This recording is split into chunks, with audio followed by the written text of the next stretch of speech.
There is no tomorrow. There is no tomorrow. There is no tomorrow.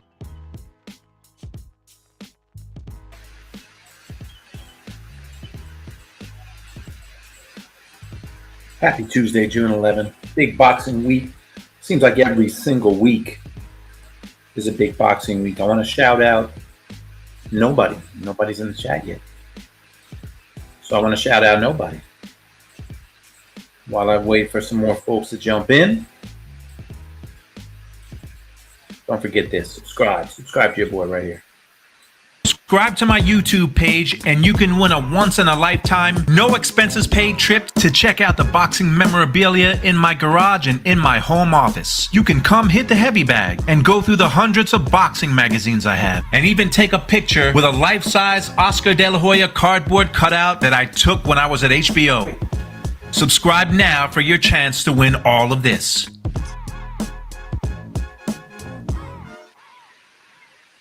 So I was all prepared to have some more talk about Benavidez and Tank, and I watched all the programming that they did. I think it's called When the Gloves Come Off, or Gloves Off. It's just like All Access. It's the same folks that do All Access. But the big news now, and we'll see how big it is, but apparently Saudi Arabia is talking about creating a boxing league. So I saw my boy Dan Canelo posted this, and yes, it could be big. It could be big, but right now they're talking about Matchroom and Golden Boy and Queensberry, that they're involved in discussions. Now these are just discussions, but they're valuing the entity at between $4 and $5 billion. So we'll see. I can't see Oscar selling, and I agree. Jay Rich is in the chat. And G Nunez, shout out to you. I've always dreamed of having the funds to fix the structure of boxing. Now it might actually come true. Surreal. We'll see. We'll see. Jay Rich, I've been slacking, but I'm here. My man, proud one. There you go. You might win that trip, man. That no expense paid trip could be you. And Jay, yes, I can't imagine Oscar selling. But I mean, if they're talking about this entity is worth between $4 and $5 billion, it's one small step to a league, and it's a small step because you've got Top Rank, you've got PBC.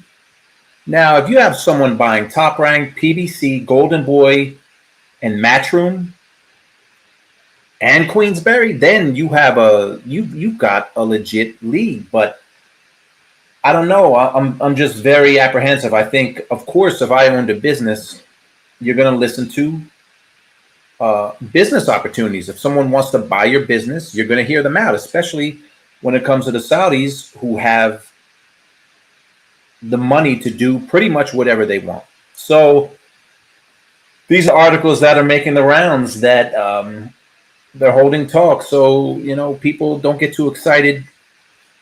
Boxing needs a lot of work. And yes, it would help if there's one entity. But then if that happens, then who's controlling it? Then you need to have the right people in place, because you could have the structure and it could be a great idea. And if you have the wrong people in place, then it's just as bad as it used to be. So that's the biggest news in the sport right now. And I'm not breaking this. This came out a few hours ago. But this is potentially very big for the sport of boxing. It really is. We'll see if it comes to fruition. But I mean, they're talking $4 to $5 billion. That is a lot of people. And of course, no one from Matchroom or Golden Boy has spoken out about this. I checked social media. They've got nothing. They're not saying anything. But that's the biggest up-to-date news that's going on in boxing. And it could be a good thing. They have the money. I mean, they can do whatever they want. And also, let's be real. Oscar knows this. Top Rank, if they were involved, they know this. They would ask for an astronomical amount of money. But what if they paid? What if they paid? But then I just with all that power comes a lot of responsibility, and who knows who would be in charge. So that's the news that's going out. We'll see what happens with it. I haven't seen anything. I mean, everything is from a few hours ago, but Turki Al-Sheikh, of course, is the man that is heading all of this. Matchroom declined to comment, and Golden Boy Promotions did not respond to requests for comment. So there you go. We'll see where that goes. Glenn, I got Subriel, and you know that's I didn't put that in my thumbnail. Subriel Matias has a fight this weekend, and I watched on DAZN. They have a show called Make the Days Count. It was pretty bad, pretty low budget. Could have done a better job, but yeah, Paro can fight. Paro, no doubt. Paro can fight. I mean, he took apart Montana Love, but Montana Love came off that bizarre fight where he was DQ'd. But I remember watching that fight, Montana Love. That was supposed to be the fight that he righted himself, and he didn't. My man, H Money. So what I'm talking about is, let me get this back up in here. So H Money, there's talks now, and there's articles out. Saudi Arabia is talking about creating a boxing league, and by creating a boxing league, they're talking about buying out promotional entities. And right now they're in talks, and let's just temper things because they're in talks with Golden Boy, they're in talks with Matchroom, and I've heard they're in talks with Queensberry. But it's just talks. It's just listening. If I own a business, if you tell me you want to buy it, all right, sit down, give me an offer. So this talk is making the rounds. So it really doesn't mean anything right now because it's just talk. When it means something is if Matchroom and Golden Boy actually sell to the Saudis, and the rumors have been with Top Rank for years that they're willing to sell, and UFC was supposed to buy it. Well, the rumor was that UFC was going to buy them, and that didn't happen. So this is all talk right now. This is all talk until something happens. But H Money, this is what's going on. But Glenn R. Paro, getting to Paro, yes, Paro can fight. There's no doubt he can fight. And I watched on DAZN. They have a show called Make the Days Count, and it was pretty bad. I mean, bad audio. It's what I expect from DAZN when it comes to production values. They're terrible and they do things cheap.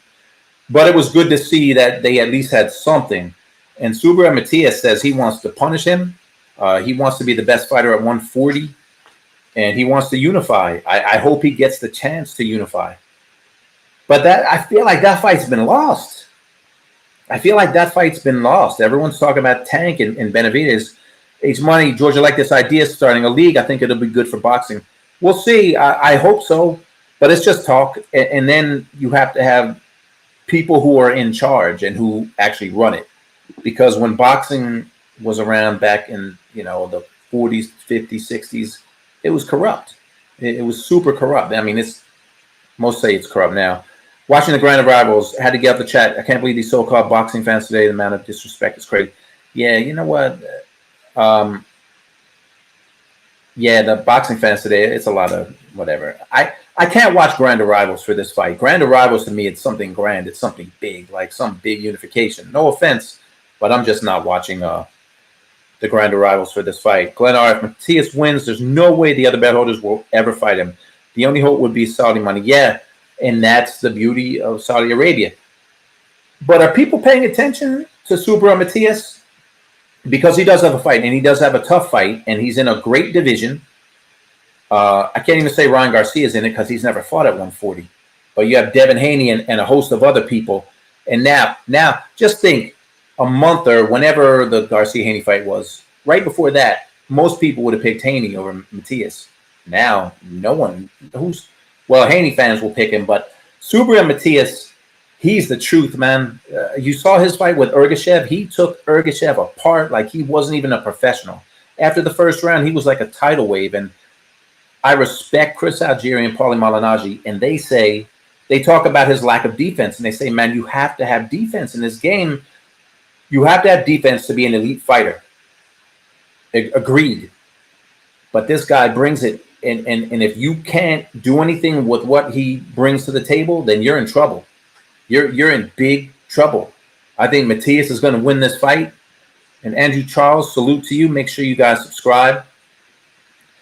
I think he is the real deal, but he's got to get the opportunities to fight the fights so we can call him the real deal.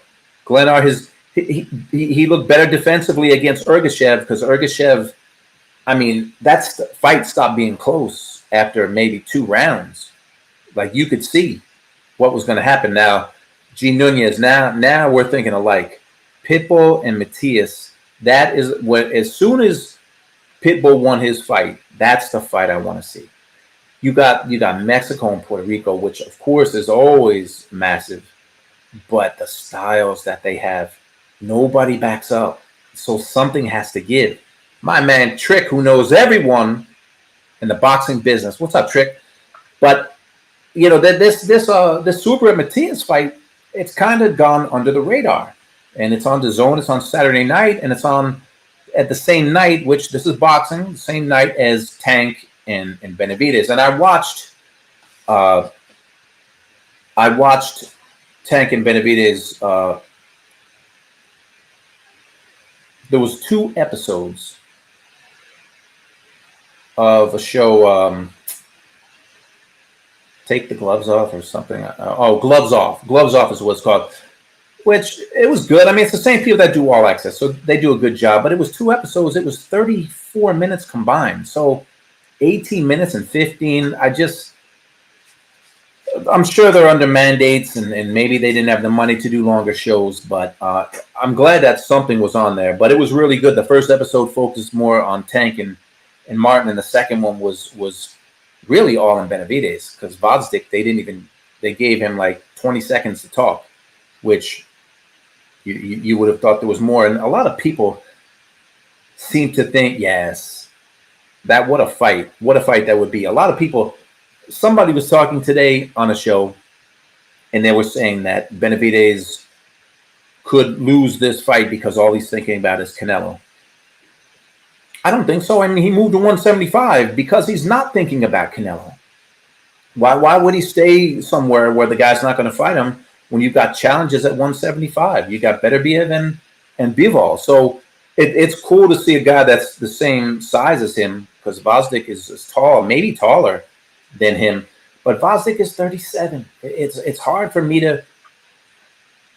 He's tough. He's a tough Ukrainian, and that's what he'll say. He's a tough Ukrainian, but he's supposed to lose.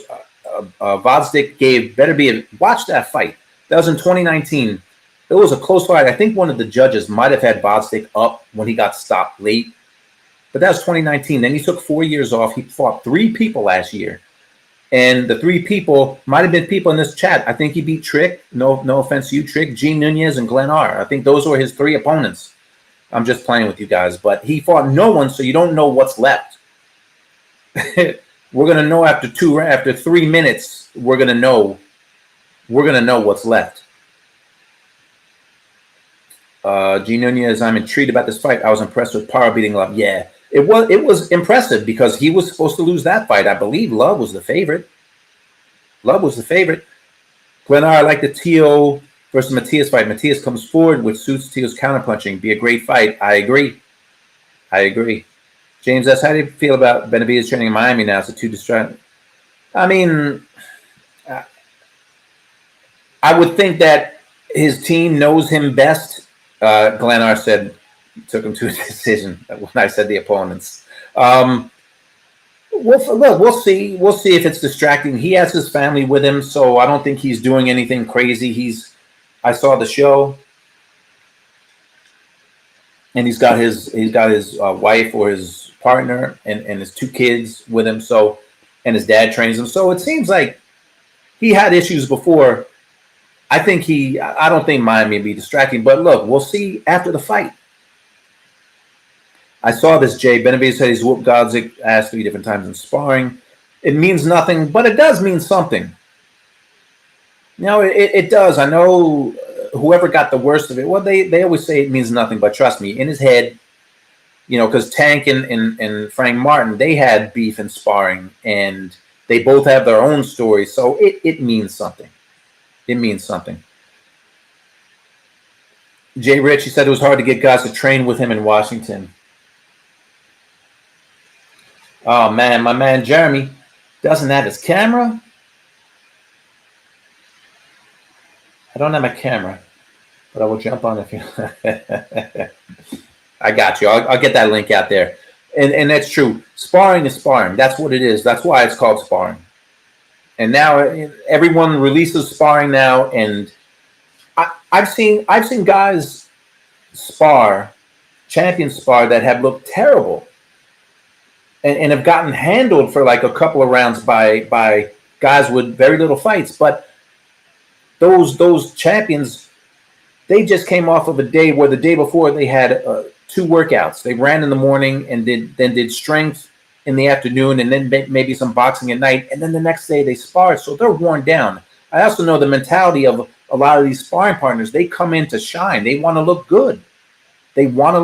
So you can't judge anything by sparring. Anyone that does, it's whatever. It's way more convincing in Florida. G. Nunez, something about Ukrainian fighters, though. I know he's supposed to lose here, but I'm not certain David will blow by him. I expect Vosik to be. That's one thing he'll beat. There's no doubt. There's no doubt he's going to be tough. There's no doubt. But it really is some card. And Frank Martin, who had all sorts of problems in his last fight, but something too that kind of caught my eye. Jump into Matias. Man, he's 32 years old, which it's not old. But Matias is 32, and when is he going to get Teofimo or Haney or Pitbull? When is he going to get those guys in the ring? Because he's certainly not old, but he's not 22. So I look, nothing has shown me that he's going to lose to Paro. I think Matias can be, like Floyd would say, hell of a fighter. You'd be a hell of a fighter. I'm looking for him to win. I just hope that these guys match up. Tank said he wants to be the top dog at 135. So the division's not as juicy without Teofimo, without Haney. It's not as juicy, but you got Shakur there.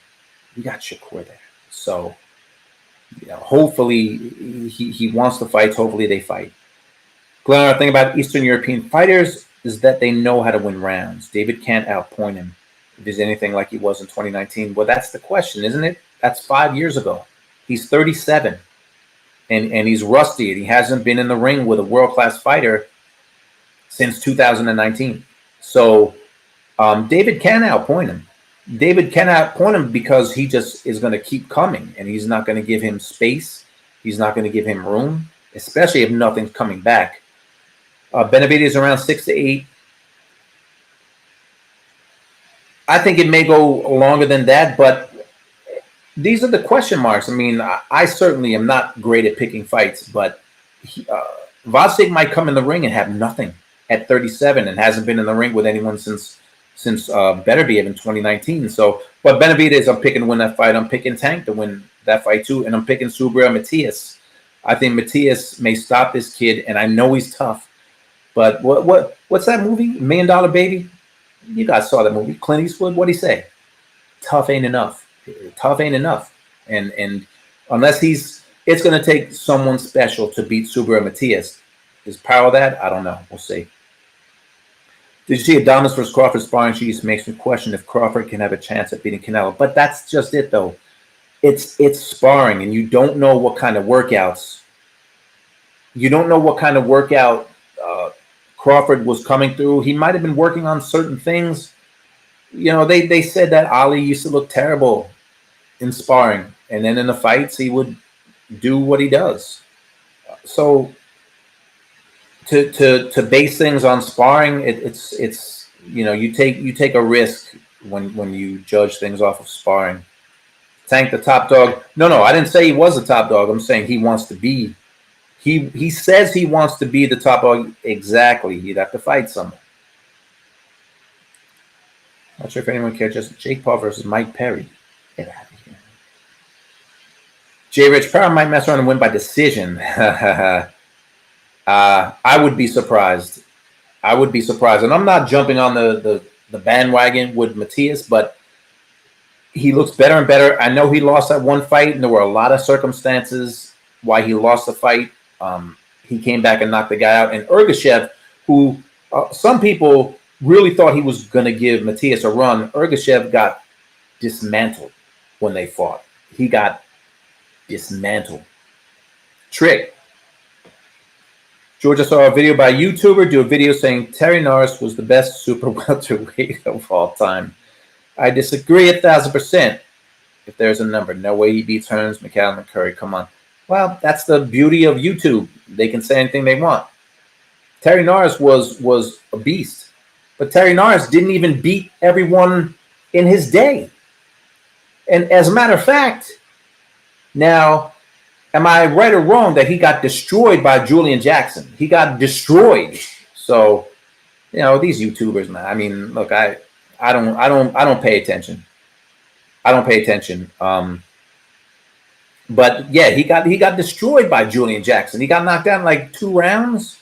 So Terry Norris was a fantastic fighter, but whatever, you know. No, he wasn't. He wasn't. James S. How do you personally qualify somebody for pound? Do you base on main event, pay-per-view, major venues, defense styles? I don't know. I don't put much stock in it. I don't really do. I don't get into the pound for pound so much. It's just for me, it's what I see and what I see. And pound for pound, it's like if everything being equal, if you could put every fighter at the same weight, who would win? Which it's hard when the Monster Inouye and like Tyson Fury, people say, you know, Inouye's ranked above him on pound for pound, but of course it's hard to get in your head. He can't beat that guy. He's like a foot, 2 feet smaller, of course, but it's a hypothetical thing. Pound for pound, it really, main event, pay-per-view, it's just who they fought and how they looked. I think that's it. He beat an old Curry, my bad. Well, yeah, Curry, he lost to Lloyd Hunnigan. He lost his welterweight title. Donald Curry was supposed to be the next Sugar Ray Leonard, and he was a welterweight. He unified against Milton McCrory, destroyed McCrory on HBO. And he was supposed to be the truth at 147. Then he lost to Lloyd Hunnigan. And then he moved up to 154, and he fought Mike McCallum. And he was giving McCallum a good fight, who was winning the fight. But he got caught with that, I mean, just a sweeping left hook, I believe it was, and got laid out and just wasn't the same. CJ, there are a lot of people, man, I thought Ergashev was going to win. But you had, Ergashev was unbeaten, and he looked like a good fighter. And there's question marks about Matias, but he keeps answering them fight by fight. He just has to fight the fighters. The squared circle with text on that. What's up, Winter and George? Just got your text and text you back. I'm late. I'm going to get that. Hey, I like your picture. By the way, that picture, that's Ali over Sonny Liston. My buddy is in that picture. Right in between, if there was a close-up, Larry Merchant is in that picture. A young Larry Merchant is in that very famous picture. Glennar, yep, KO by Jackson. Now, Julian Jackson, yeah. Okay, so Trick, it was 1 round, yeah. And Jay, I was surprised to hear Inouye says he still has Bud #1. So there you go. It's subjective, man. It's nice to argue about. It's nice to argue about. By the way, it was cool seeing Inouye at the fight the other night. He just came to see Shushu because he watched Shushu fight, and then he left. I'm starting a YouTube channel for a hobby star. Oh man, so there goes all the people that watch me. Everybody's gone. We need to do more things together. George Zapata said he liked us together, so we got to do more shows. But I'm excited. I'm excited about these fights. It's a good G Nunez, Usyk's my number one. And there's people out like people take this stuff so seriously. Like you can't put heavyweights on pound for pound. Yes, you can. Just you have to remember that it's suspending reality and saying if every fighter was at the same category, same weight class, which is it's very hard to do. Ooh, Glenn, I saw this, man, and I didn't have time to get the video, but that's why I said he was going to lose to Usyk, because he's shown that he's slipping, and people didn't want to believe it. You had all these people that said, "Oh, he's the best. He would beat Ali. He would beat Joe Louis. He would beat all these guys. He's so big. He's the best fighter of all times." No, he's not. He's a man. He's human, and he showed slippage. And Ngannou dropped him. And Ngannou is just not a very good professional boxer. He just is not. Joshua, you saw what Joshua did. Tyson Fury couldn't do it. And if they fought again, he probably wouldn't be able to do it. He's slipping. And what does he do now?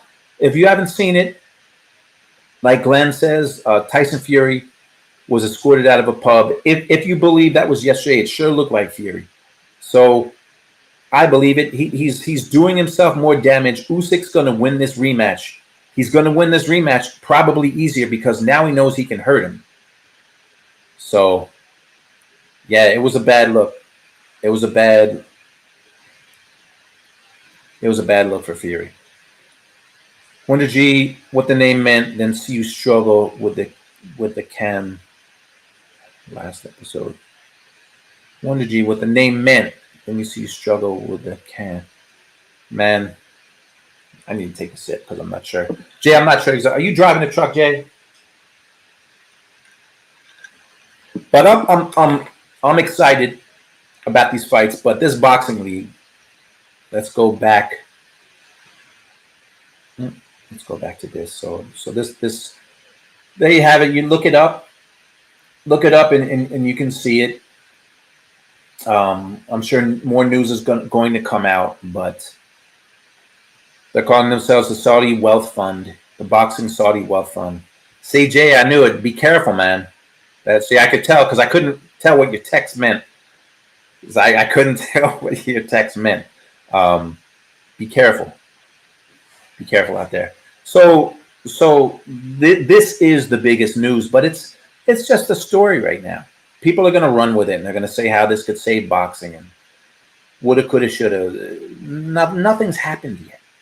Nothing's happened yet. So we'll see. What they've proven is that they will spend their money, and Turki Al-Sheikh is someone that he respects the sport, which I respect. He doesn't think it's a. If this guy just had Jake Paul and pick your guy, and just doing these clown fights or celebrities, but pay them a lot of money, I would be wary of this guy. But he's not. He respects the sport. He respects the fighters, and he wants to make. He sounds like a fan. He wants to make fights that people want to see, and he's doing it. Trick George Floyd, to me, didn't fight Stevie Johnson. Paul Spadafore, Cesar Bazan at lightweight. I felt those were tough fights for Floyd. He didn't go after that WBC belt when Stevie had it. He waited. You could pick people, sure. Floyd never cleaned out a division. In fact, correct me if I'm wrong, I don't know if he was ever undisputed at a weight. So there were always guys there. And Paul Spadafore, everyone. I mean, I think it's online. The sparring session that he had with Floyd, where he hurt him. What's up, my man Matthew? So I agree, but you can do that with almost everyone, unless they stayed in the weight class and dominated and unified. There's always guys that they could have fought, and I don't know why those fights didn't happen. Looking at that list, those weren't super compelling. Doesn't mean they shouldn't have happened, but when I see it, to me, it didn't make me want to see those fights. And Stevie Johnson was a bad dude, but maybe that's why they didn't get made. In my heart, I'm no judge, but I thought that he lost that first fight with Jose Luis Castillo. I thought he lost that fight. And he could have one L on his record. But, so be it. Trick, Floyd never unified. Yeah, I didn't think so. I mean, he was always jumping around. Even at 147, I mean, there was fighters that people wanted him to fight. So, look, Spadafora, yeah. Spadafora could have been a great fighter. Spadafora destroyed his career. He had a lot of problems with drinking and drugs, and he could have been a very special fighter. When I was with HBO, we did a show called Kale Nation, and I believe we did a Spadafora fight in Pittsburgh or West Virginia, one of those places. But Spadafora was a really, really good fighter. But before I go any further, though, hope I don't lose people. But listen, I want to entice people to subscribe. The Keggy, what's up, brother? Kelly Pavlik could have been an all-time great if he wasn't an alcoholic. Funny, I just had a conversation with Kelly and a person on the phone, and I think I'm going to be working with him in some capacity about the Jermaine Taylor fight. But there was a lot of talk about him drinking, and that it was an issue. Paul's a Hall of Famer, Joe. Oh, I don't doubt it. Paul Spadafora, I don't think he's an all-time great. Like, that's another word that's thrown around a lot. I think he's a Hall of Famer, but he could have been better. That's the best way to say it. He's a Hall of Famer, but man, he had the skills to be something so much more. Well, how to get to be more than a Hall of Famer, just like an all-time great. The PBC Hall undercard is really good. I'm looking forward to Elijah Garcia. That's a good fight. It's a really, really good card. And agreed, Kelly is a good guy. Like I said, I had a phone conversation with him, and great guy. And he talked about, he retired at 30, and some people thought he was over the hill, but he said he should have retired 2 years before. He thinks he retired at the right time. I was always a big Pavlik fan. How could you not be a Pavlik fan? Trick, going to give you a name. Jose Luis Lopez. The guy was a bruiser. Yeah, I remember Jose Luis Lopez. Dropped like Corte, James Page, Warner Street, Bob Arum kept De La Hoya away from him, and Don King kept Trinda. That could be very true because there was no money in him, and that's a shame. That's a shame. That's how boxing is. See, that sentence right there. That's why if say there was an entity like Saudi or one entity, you couldn't do that. You couldn't maneuver James Page away, or I'm sorry, Jose Luis Lopez away from those guys. You couldn't. They would have to fight. And that's what we want. Lopez was a really good fighter. Man, I haven't heard that name mentioned in a long, long time. Yeah, he has admitted it. He claims it was overblown. Look, I don't want to talk about the guy behind his back. I had a conversation with Boom Boom Mancini once a long time ago, and he said it was bad. How can he be better than a Hall of Famer? Well, that's right. I mean, you're right. But now, Matthew, be honest though. Paul Spadafora, did he get everything he could have out of his career? That's what I mean by he could have been better. Did he get every ounce of himself out? Like Arturo Gatti, I think, got every ounce. There's a lot of fighters that got everything out of their career. Did Spadafora? No. That's what I'm saying. So I'm not throwing any shade on him, but yeah, Matthew. Well, that's the reason why I did that, Matthew, is because of this. Again, the word is that Saudi is trying to create a boxing league, and they're looking at they're in talks with Golden Boy, they're in talks with Matchroom, and supposedly in talks with Queensberry, which means nothing. They're in talks. So, and it's estimated they're valuing their businesses at $4 to $5 billion. So, means nothing. It really means nothing right now. It means nothing. See what I mean? Trick talks to all these guys, and I love talking to these fighters. Matthew, I hear you, man, and you're right. He every fighter wants to be a champion. Every fighter wants to be a Hall of Famer. And no shade to Spadafora. I think he was but he didn't have a ton of great fights. And Mayweather's a fight that he could have had. Could have had. Oh, really? All right. Well, if this happens, I think it's possible we could get 3 upsets over the weekend with Martin, Vodstick, and Lampard. If that happens, there is a lot to talk about next week. And I hear you on this. When they create a pension disability system, then I'll start listening. You know, they would say one step at a time, but I hear you. But let's get back to this. You think it's possible? I think all those guys are going to lose, but it's boxing, and you'd be foolish to say they don't have a chance. I think Vodstick has the worst chance of all, but we'll see what happens. So you know I love talking about this history. History of sport, by the way, June 11th, 1982. So what's that? 42 years ago? Larry Holmes and Jerry Cooney fought on this day. On this day, they fought. But June 9th, 1978, 46 years ago, Larry Holmes became heavyweight champion of the world when he beat Ken Norton on a split decision. And if you haven't seen it, you're in for a treat. I'm not going to play the whole fight because it's 15 rounds, and I'm probably playing any of it. I'll get a strike. But the fight was on ABC. Kenny Norton was awarded a title just like Boots Ennis was. Ali was stripped of a belt because he had he lost to Spinks. I'm sorry, Spinks was stripped. Spinks beat Ali. There was only the WBA, WBC, and Spinks took the rematch with Ali, and he got stripped of the WBC. So they gave it to Kenny Norton. For a long time, he was one of the only fighters that was a champion that didn't win the belt in the ring. Nowadays, it just happens all the time. It just happens. That's how it is.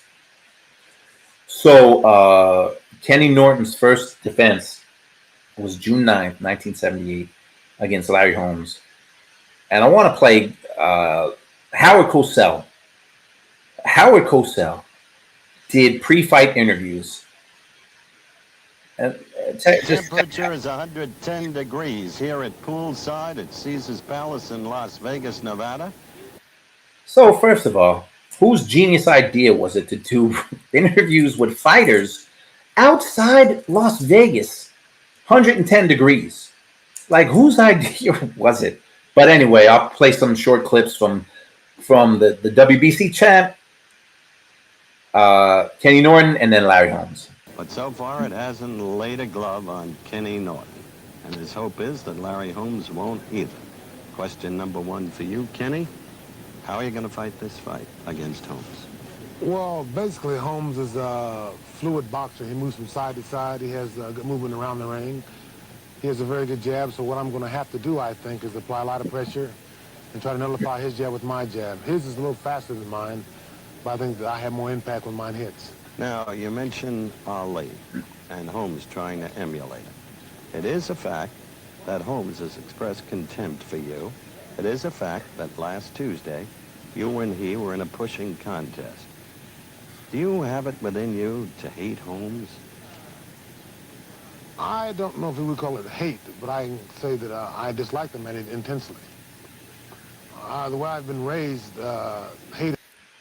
See, James S., that's why I didn't bother watching it. Dripping sauce.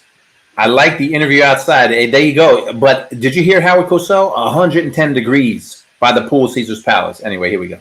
It's kind of an outward, something that's not in my vocabulary, not in my repertoire. But I would have to say that I dislike him intensely, very intensely. And to me, he's just basically a cheap imitation of Ali. And when you look at it bluntly, he's just a little old pinhead. That's rather outspoken, Kenneth. Rather outspoken. He's really an amateur fighter. He got his reputation, Howard, fighting Muhammad Ali 3 times that he did. He made a career out of it. He never fought anybody like Larry Holmes young and 28 years old and strong. And opportunity of a lifetime, and I'm going to just let it slip out of my hand. Can't do that, Howard. Norton started with me back in Manila, which I overlooked it. He belittles me as a man, which I overlook. But when somebody keeps constantly telling me that I'm ignorant, I cannot overlook. And I would have never pushed Norton back if he wouldn't have never come into my face.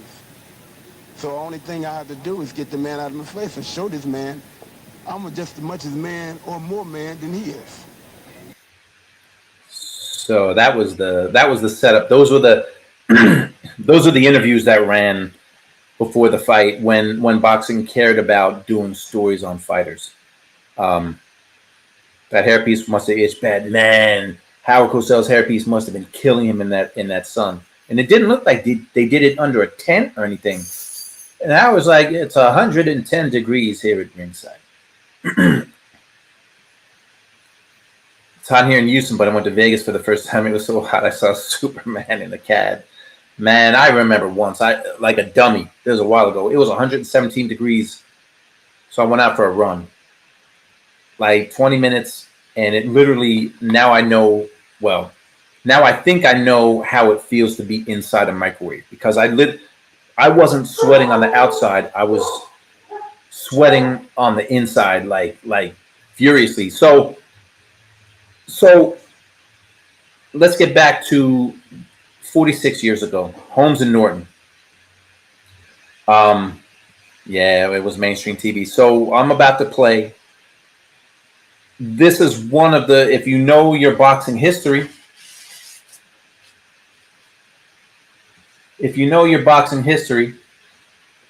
then you know. I just lost my train. God,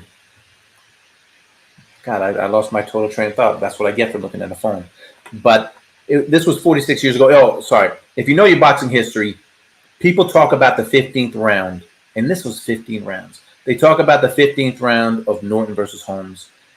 It's one of the most dramatic, action-packed rounds you'll ever see. And these guys fought outside. If you don't know this or don't remember, they fought at Caesar's Palace. They would fight outdoors in the heat. So, without further ado,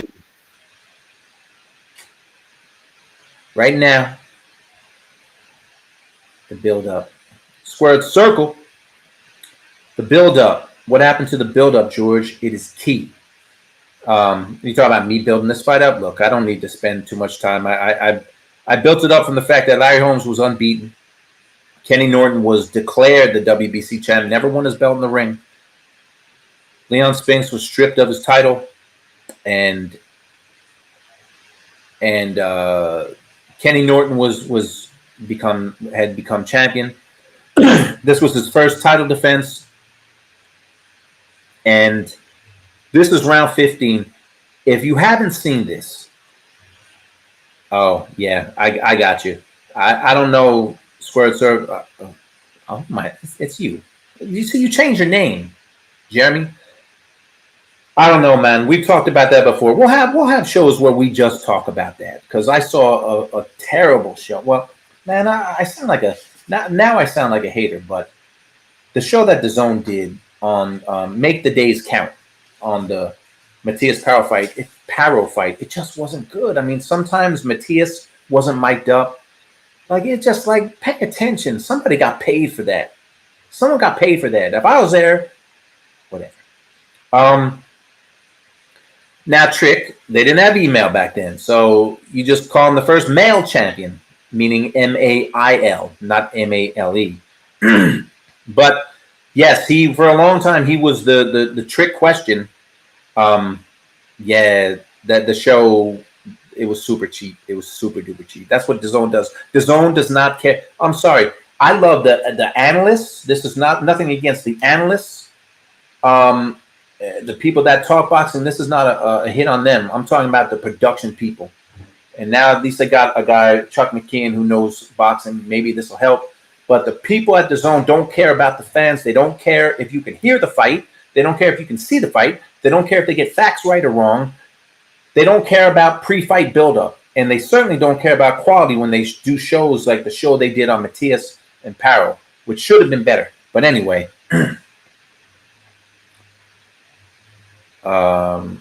Matthew, the fight they had, was it after Kenny had his accident? No, Kenny had his accident when his career was over.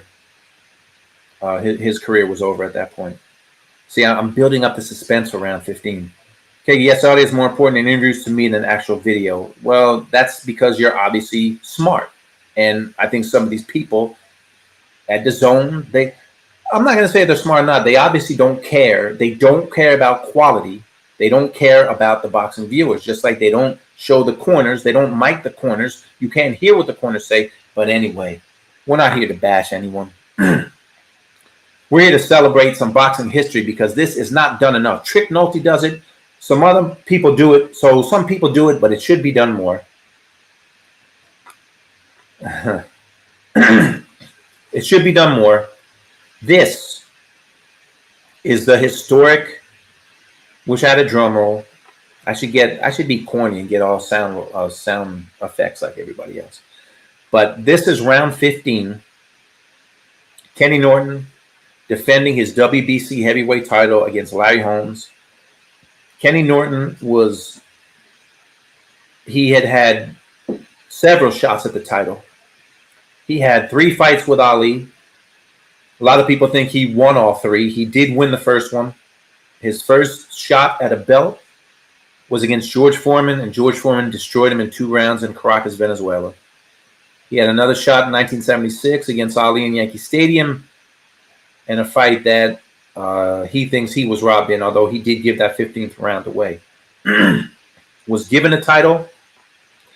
This was his first defense against the former Muhammad Ali sparring partner Larry Holmes, who was unbeaten from Easton, Pennsylvania. They battled for 14 rounds back and forth, and it all came down to round 15. So without further ado, let me take you back to June 9th, 1978, outdoors, Caesar's Palace, Las Vegas, Nevada, round 15 of Kenny Norton and Larry Holmes. You're looking Kenny Norton, the last round. Slayton just told him, you win this round, you win it. I don't agree with Bill, but maybe that's the way the judges are viewing. It's been a growingly good fight. The last few rounds have been terrific. It's been the kind of fight we expected from these 2 fighters, fighting for their share of heavyweight title. Did you see that? Right Norton land on Holmes. Holmes, the blood pouring out of his mouth now. Kenny Norton, at age whatever, showing what's made him such an interesting fighter through the years, ever since that March 31st, 1973 day when he came into prominence, breaking the jaw of Muhammad Ali. Kenny Norton working Larry Holmes over. Larry Holmes showing courage now himself, back against the ropes, trying to push Norton off. Indeed, landing a right. Look at the blood pouring out of Holmes' mouth now. All of the pre-fight talk is gone between the 2. Now there is only this. What a line. Now there is only this. Howard wasn't bad. Kenny Norton is purposeful, methodical, working on the inside. Came up with the left, scored heavily. Kenny Norton desperately, we think, needing to knock the opponent out. But look at him. He could yet do it. He is really wiping up Larry Holmes at the moment. Coming back real strong in this round, Kenny Norton. No movement left in Larry Holmes. None at all. Kenny now a little weary. Punching himself out perhaps. But still trying to get that one clean blow that would send Holmes to the floor. There have been no knockdowns in the fight. Holmes unwilling to go. Less than a minute to go. No, we've got a little more than a minute to go in the fight. And Norton with the right again. Fans are on their feet, many of them. I'd say half the house. Norton with a left. Norton with a right and a left. Norton on the inside.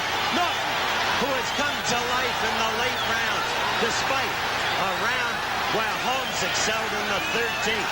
Larry trying to fight back, knowing he's got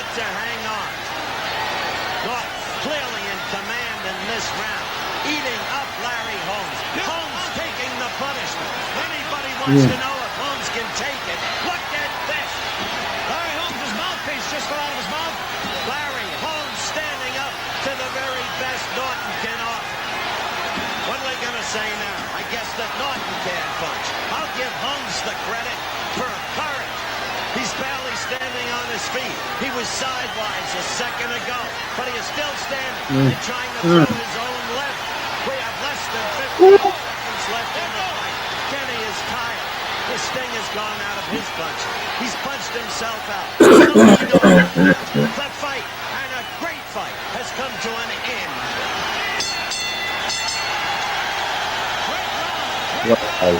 We have Now, this is when ring announcers, they just cared about giving you the score, and they didn't make it about themselves. They didn't scream at you, what a great fight we've seen. a split decision. Judge Harold Buck scores 143, 142, Holmes. Judge Libbit scores 143, 142, Norton. How close? How close? Judge Joe Swessel scores it 143, 142 for the new They gave it to Larry Holmes. Based upon that early lead, Holmes has been declared the winner. Now I can't see from my position into that melee. Look at that ring. Look at that ring. I haven't seen one like this, and this is a lesson for the people here to ring that ring with security guards. The fighters themselves, as fatigued as they are, could get hurt. But 143, 142, two judges voted for Larry Holmes, and the other for Kenny Norton. 143, 142. Larry Holmes crying with joy. He has now got a share of the heavyweight championship of the... What a fight 46 years ago, and if that round doesn't do something, both guys were exhausted, and some people, like Keggy said, Kenny won that round. A lot of people thought Holmes won that round. The Colonel Bob Sheridan has a great call of that fight too, and you can see that on YouTube. It was a close fight. They never had a rematch. They never had a rematch. I see some people going back and forth about Tim Bradley and announcers and anyone. Kenny was a monster.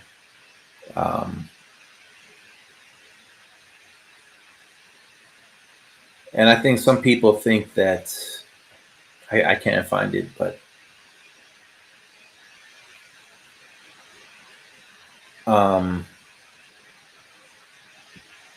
some people were bashing Tim as an analyst, but I think everyone, there's just a lot of everyone's feelings are hurt all the time, and if you're honest, you're called a hater in anything. People mistake honesty, and yes, there are people that hate, and they do, but most people mistake honesty for hatred, and they call you a hater. Oh, he's a hater. Tim Bradley's a hater. No, he's not. He's giving an opinion. That's what he's paid to do. That's what he's paid to do. But look, you're going back and forth. Says I have a really good community. So, yeah, there's good people in here. And exactly, look, I talked to him just the other day, and he gives an opinion, and a lot of people tap dance, and they don't want to go one way or the other. Like, it's like making a pick for a fight. Sometimes you can, but if someone has to make a pick, just make a pick. Don't say, well, I could see either fighter winning. You know, Tim will say what he feels, and he will give an opinion. Yeah, so that round, that 15th round, Kenny won the first 2 minutes, and Holmes, that was what a great round, and it was a great fight. I mean, it's exhausting to watch. The fight was so good. And today is, and I'm not going to play this whole thing, but today is the anniversary. It's the 42nd anniversary of Holmes versus Cooney. What I would suggest, go watch a show that I worked on when I was at HBO.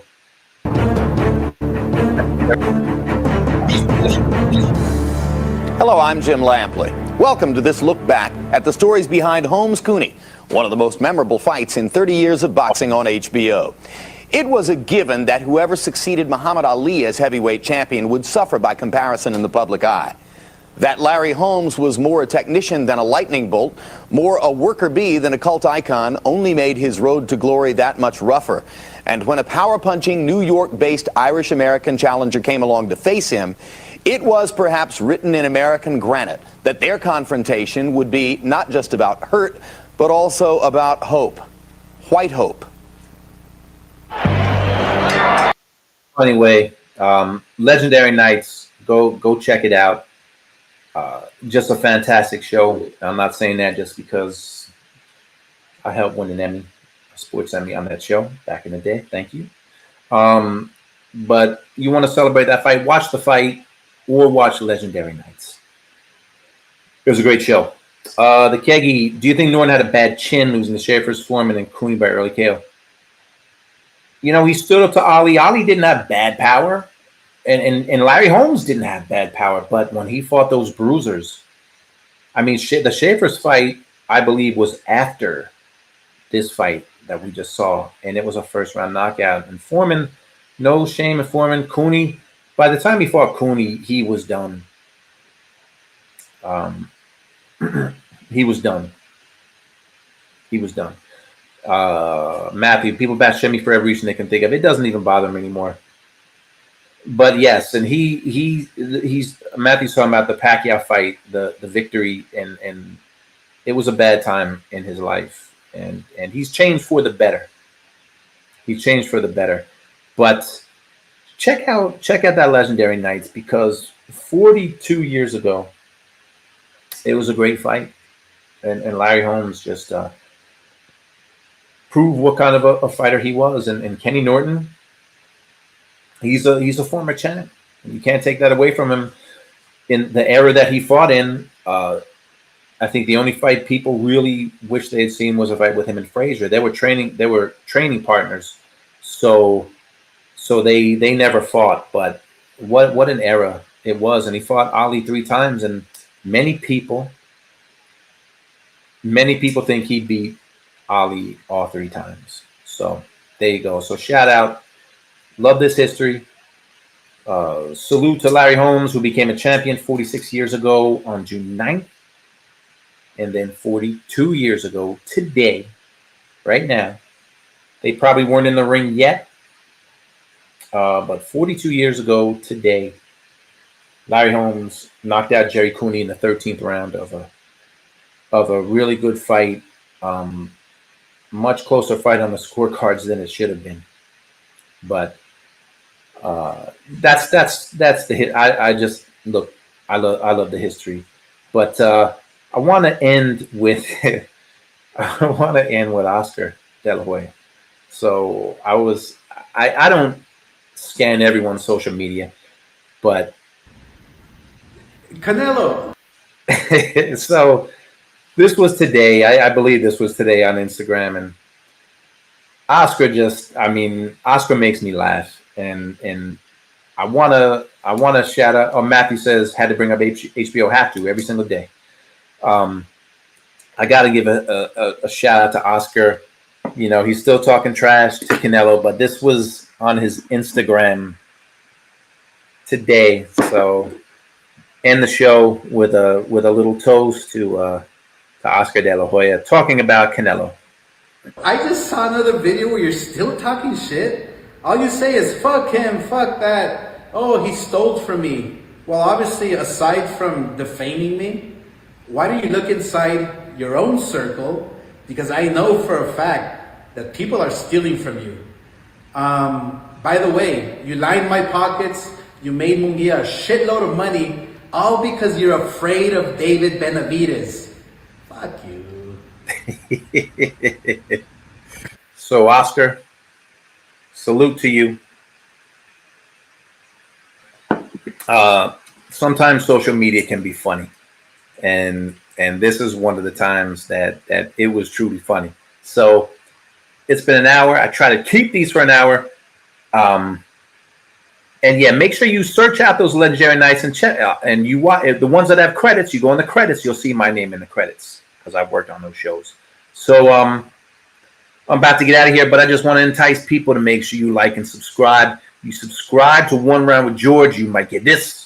Subscribe to my YouTube page and you can win a once-in-a-lifetime, no expenses paid trip to check out the boxing memorabilia in my garage and in my home office. You can come hit the heavy bag and go through the hundreds of boxing magazines I have, and even take a picture with a life-size Oscar De La Hoya cardboard cutout that I took when I was at HBO. Subscribe now for your chance to win all of this. So there you go. That's what happens if you subscribe. And my wife was listening the other day and she said, you know, we're not having people over here, right? I said, did you hear what I said? It's a no expenses paid trip. So don't worry. Don't worry. Although, you know, if people want to take pictures with Oscar De La Hoya, who am I to stand in their way? So make sure you like the show, subscribe. And I started to talk. I never got the link in. So I apologize for that, but man, there was a lot of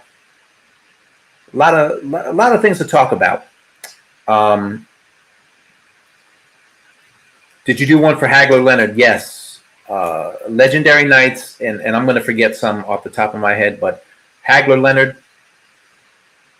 Hagler Hearns, Leonard Hearns, Pryor Arguello, Holmes Cooney, Bo in Holyfield, Foreman Moorer, and I'm sure I'm forgetting some because I believe there were like 12, but those are some of the.